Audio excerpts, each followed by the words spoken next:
وید کے مطابق کل کی افطار اپنی سرزمین کے معزز خاندانوں میں سے ہوگا، اور یہ بھی نبی کریم صلی اللہ علیہ وسلم کے بارے میں سچ ثابت ہوتا ہے کہ آپ قریش کے معزز قبائل میں سے تھے جس کی مکے میں بے حد عزت تھی۔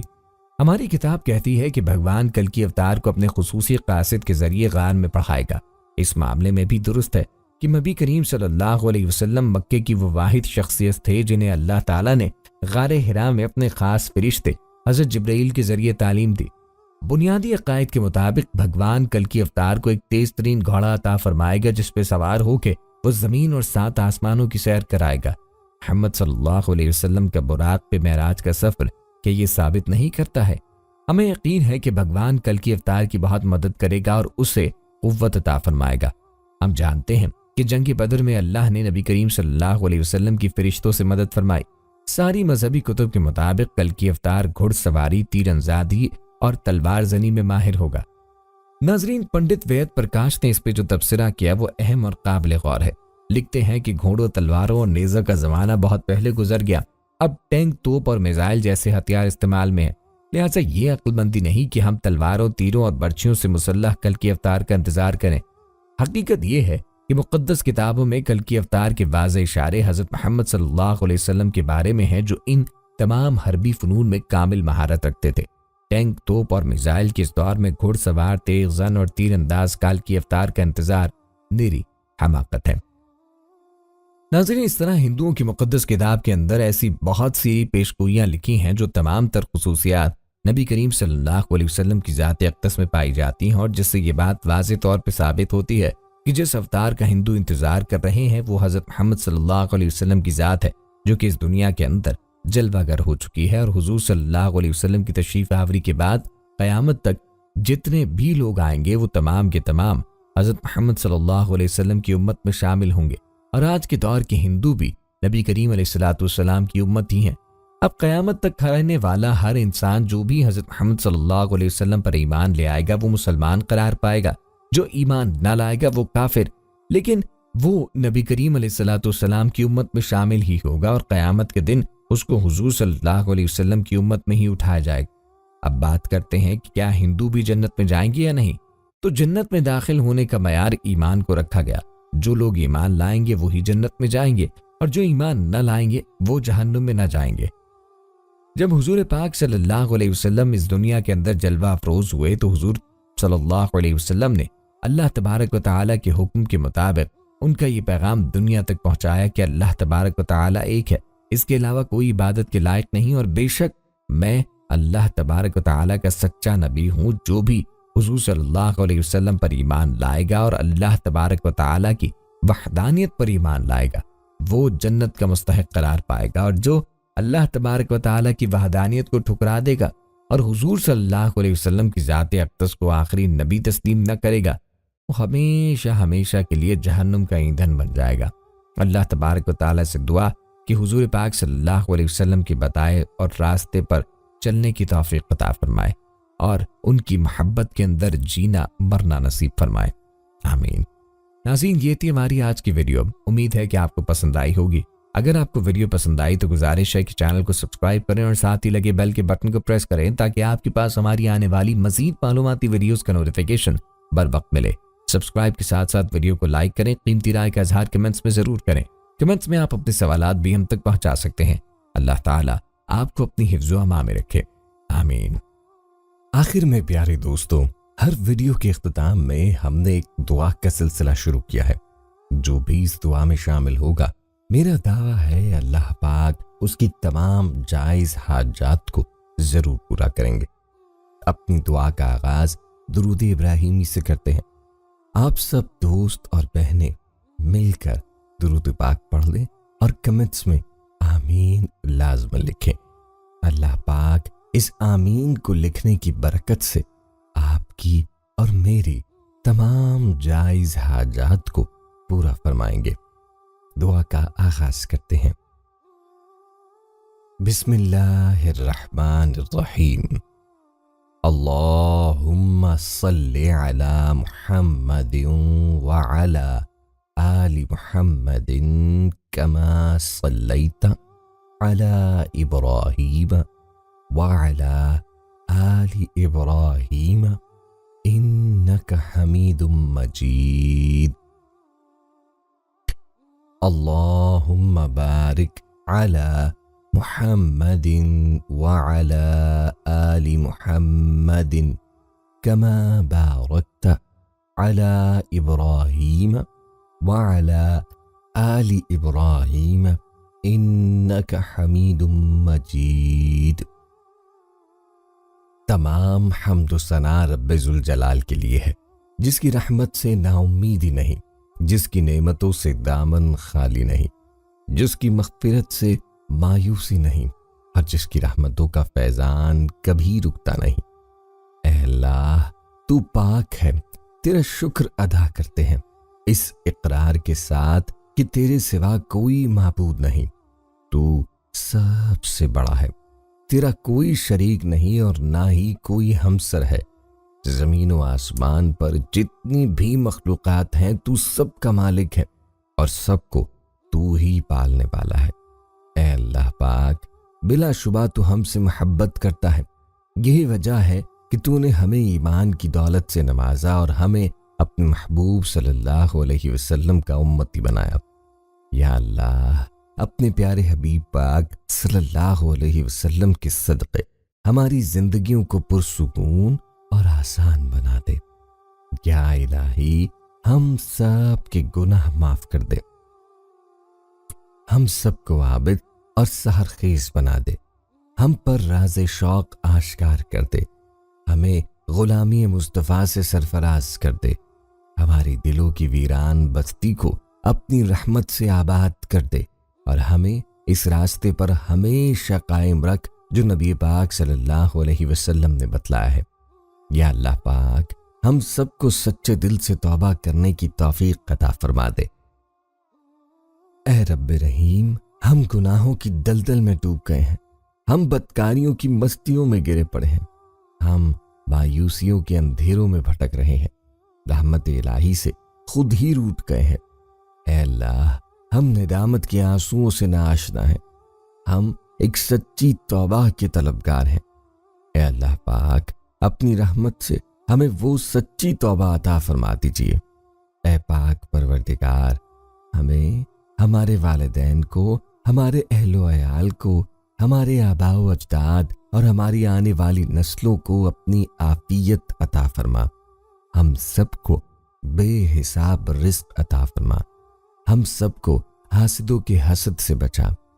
دونوں جہانوں کے مالک، جب ہم تھک جائیں تو ہمیں آرام پہنچانا، جب مشکلیں بڑھ جائیں تو آسانی بن جانا، جب ہم کمزور پڑ جائیں تو ہماری طاقت بن جانا، جب ہم دکھ اور تکلیف میں ہوں تو ہمارا مرہم بن جانا، جب ہم مایوس ہو جائیں تو ہمارا بھروسہ اور یقین بن جانا، جب ہم بھوک سے نڈال ہوں تو تیری یاد ہی ہماری غذا بنے، جب ہر طرف بے چینیاں بھر جائیں تو اے پاک پروردگار ہمارا سکون بچ جانا، جب ہمارے اندر مایوسی کا اندھیرا بھرنے لگے تو امید کی روشنی بن جانا، جب ہر چیز ہمارے لیے ناممکن ہو جائے تو ہر چیز کو اپنے خاص فضل اور کرم سے ممکن بنا دینا۔ اے ارض و سما کے مالک، تو غفور ہے، تو رحیم ہے، ہم سب کی توبہ قبول کرنا، ہمارے گناہوں صغیرہ و کبیرہ کو دھو دے، ہمارے دلوں کو ہدایت دے، ہماری زبان کو درستگی اور نرمی عطا فرما، ہم سب کو گناہوں سے بچا اور ہمیں نیک اعمال کرنے کی توفیق عطا فرما۔ اے اللہ، جس طرح تو بارش برسا کر سوکھی زمین کی پیاس بجھاتا ہے، اسی طرح اپنی رحمت سے ہمارے دلوں کو بھی سیراب کر دے، بے شک تو بڑا مہربان اور نہایت رحم کرنے والا ہے۔ اے پاک پروردگار، ہم سب کو ہر اس نعمت سے سرفراز فرما جس میں ہمارے لیے خیر و برکت ہو، عزت و وقار ہو، راحت و سکون ہو، صحت اور تندرستی ہو، ترقی و خوشحالی ہو اور دنیا و آخرت کی بھلائی ہو۔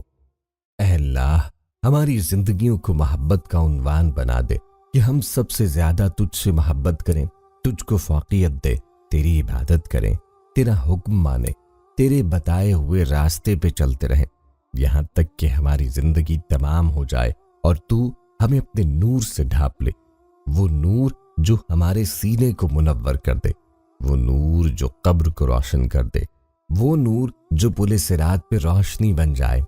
اے ہمارے رب، ہم کو بھی ان خوش نصیبوں میں شامل فرما جن کی توبہ تو قبول کرتا ہے، جن کے گناہوں کو تو اپنے فضل و کرم اور رحمت سے نیکیوں میں تبدیل کرتا ہے۔ یا اللہ، ہمارے پاس کوئی عمل نہیں ہے، صرف تیری رحمت کا آسرا ہے۔ یا پروردگار، ہمیں اپنی رحمت میں ڈھانپ لے۔ اے بلندیوں کے بادشاہ، اے رب کائنات، ہمارے دل اور ہمارے قدم اپنی رضا کی طرف پھیر دے۔ یا اللہ، ہمیں وہ عقل دے جو تسلیم و رضا میں جائے، ہمیں وہ دوست دے جو منزل تک ہمارا ساتھ دے، ہمیں وہ نسبتیں عطا کر جو تجھے منظور ہیں۔ یا اللہ پاک، اپنے محبوب کی ہمارے دلوں میں محبت عطا فرما۔ یا الہی، اس دور میں اور آنے والے دور میں ہم سب پہ مہربانی فرما۔ یا اللہ، ہمارے دلوں کو غفلت سے دور کر دے اور ہم کو آخرت کی تیاری کی فکر عطا فرما۔ اس دنیا میں اور اس زندگی میں اپنے نبی پاک صلی اللہ علیہ وسلم کا تابعدار اور مطیع ہم کو بنا دے، تاکہ قیامت میں ذلت اور رسوائی نہ ہو۔ یا اللہ، اپنے مومن اور مخلص بندوں کے ساتھ ہمارا حشر فرمائیے اور دوزخ کے عذاب سے ہم سب کو اپنی پناہ میں رکھنا۔ اے پاک پروردگار، ہم کو اعمال صالحہ کی توفیق عطا فرما اور اپنی رحمت سے ہم سے وہ کام لے جس سے تو راضی ہو، اور ان سب کاموں سے بچا لے جن سے تو ناراض ہو۔ یا اللہ، شیطان کی گمراہیوں سے ہم سب کو کامل طور پر محفوظ رکھ۔ اے رب کریم، ہمارے ہاتھ تیرے سامنے پھیلے ہیں، ان کو اپنی شان کے مطابق خیر و برکت اور دنیا و آخرت کی ہر طرح کی بھلائی اور کامیابی سے بھر دے۔ اے اللہ، ہمیں ہر وہ چیز عطا فرما جس کی ہمیں ضرورت ہے۔ اللہ پاک، ہمیں اپنے سوا کسی کا محتاج نہ فرمانا۔ اے بہت بڑی شان والے، ہمیں باعزت اور بہترین صحت کے ساتھ عمر طویل عطا فرمانا اور ہمیشہ اپنے حفظ و امان میں رکھنا۔ یا اللہ، خاوند اور بیوی کو ایک دوسرے کے حقوق ادا کرنے کی توفیق عطا فرما، اولاد کو والدین کا فرما بردار بنا دے، بھائی بھائی سے ناراض ہیں، ان کی آپس کی نفرتیں ختم کر دے۔ اے مالک، جو بچے بگڑے ہوئے ہیں ان کو راہ راست پر چلنے کی توفیق عطا فرما۔ اے اللہ، ہم نے جن کے حقوق دینے ہیں یا ہم نے جن کی غیبت یا چغلی کی ہے، انہیں اپنی بارگاہ میں سے اتنا دے اور ایسی جزا و ثواب سے نواز دے کہ روز قیامت انہیں ہم سے بدلہ لینے کی طرف توجہ ہی نہ ہو۔ اے پاک پروردگار، ہمارے والدین کو سلامت رکھ، صحت اور تندرستی کے ساتھ تمام زوجین میں محبت بنائے رکھ اور جہاں ناراضگی ہے اسے دور کر دے۔ یا الہی، جو بے اولاد ہیں، اولاد کی نعمت کے لیے تڑپتے ہیں، انہیں نیک اور صالح اولاد عطا فرما دے۔ جن کی شادیاں نہیں ہوئی، جو بیٹے اور بیٹیاں رشتوں کی آس لگائے بیٹھے ہیں، اپنے غیب کے خزانوں سے ایسے وسیلے اور راستے بنا کہ ان سب کو نیک شریک حیات ملے۔ یا اللہ، جو مسلمان پریشان حال ہیں، مصیبت میں ہیں، اپنی لامحدود رحمت و مہربانی سے ان کی تمام پریشانی، مشکل، مصیبت اور تنگی کو دور فرما دے۔ اے ارض و سما کے مالک، ہماری ٹوٹی پھوٹی دعاؤں کو نہ دیکھ، ہمارا تجھ پہ جو یقین کامل ہے اس کو دیکھ اور آج ہماری تمام دعاؤں کو، حاجات کو پورا کر دے۔ ہمیں ایسی معافی دے دے جس کے بعد گناہ سے نفرت ہو جائے، ہمیں ایسی ہدایت عطا فرما جس کے بعد گمراہی نہ ہو، ہمیں ایسی کامیابی عطا فرما جس کے بعد ناکامی نہ ہو، ہمیں ایسی عزت دے جس کے بعد کوئی ذلت نہ ہو، ہمیں ایسی خوشیاں عطا فرما جس کے بعد تکبر نہ ہو، ہمیں ایسی رضا دے جس کے بعد تیری ناراضگی نہ ہو، ایسی رحمت عطا فرما جس کے بعد عذاب نہ ہو، ایسی اولاد سے نواز دے جو نیک اور باعث عزت ہو، ایسا رزق عطا فرما جو حلال اور بابرکت ہو، اور ایسی موت عطا فرما جو باعث مغفرت ہو۔ اے اللہ، ہماری مغفرت فرما دے، ہمارے ماں باپ کی مغفرت فرما دے۔ اے اللہ، جنہوں نے ہمیں بڑی محنتوں سے پالا پوسا، ہمارے لیے تکالیف اٹھائیں، خود بھوکے رہ کر ہمیں کھلایا، تکلیف میں رہ کر ہمیں آرام پہنچانے کی کوشش کی۔ اے اللہ، ہماری روزی کے حصول کے لیے جد و جہد اور کوشش کرتے رہے۔ اے اللہ، ہماری تربیت کے لیے جو کچھ ان سے ہو سکا اے اللہ انہوں نے کیا۔ اے اللہ ہماری جانب سے ہمارے والدین کو جزائے خیر عطا فرما۔ اے اللہ جن اساتذہ کے ذریعے سے تیرا کلام پاک ہم تک پہنچا، اے اللہ تیرے دین کا علم ہم تک پہنچا ہے، اے اللہ ان تمام لوگوں کی قبور کو نور سے بھر دے۔ اے اللہ ان کی مغفرت فرما، ان کے درجات کو بلند فرما۔ اے اللہ عذاب قبر سے ان کی حفاظت فرما۔ اے اللہ اپنے محبوب اور مقبول بندوں میں شامل فرما۔ اے اللہ ہماری طرف سے انہیں بہترین جزا عطا فرما، ان کی نیکیوں کو قبول فرما، ان کی خطاؤں سے درگزر فرما، ان کی سیئات کو حسنات سے مبدل فرما۔ اے اللہ تجھے تیرے نبی کا واسطہ جنہوں نے ہمارے لیے بڑی قربانیاں دی، ہمارے لیے بہت تڑپے، ہمارے لیے تجھ سے بہت کچھ مانگا، اے اللہ قیامت تک آنے والی انسانیت کو قرآن کی دولت عطا کر علم کی دولت سے سرفراز فرمایا، ساری انسانیت کی صحیح رہبری کے لیے ساری زندگی کے اصول اور نظام کو ترتیب دیا۔ اے اللہ اپنے محبوب کی قربانیوں کو قبول فرما اور اپنی امت کی طرف سے اے اللہ اپنے بندوں کی طرف سے اپنے نبی کو بہترین جزائے خیر عطا فرما۔ آمین یا رب العالمین۔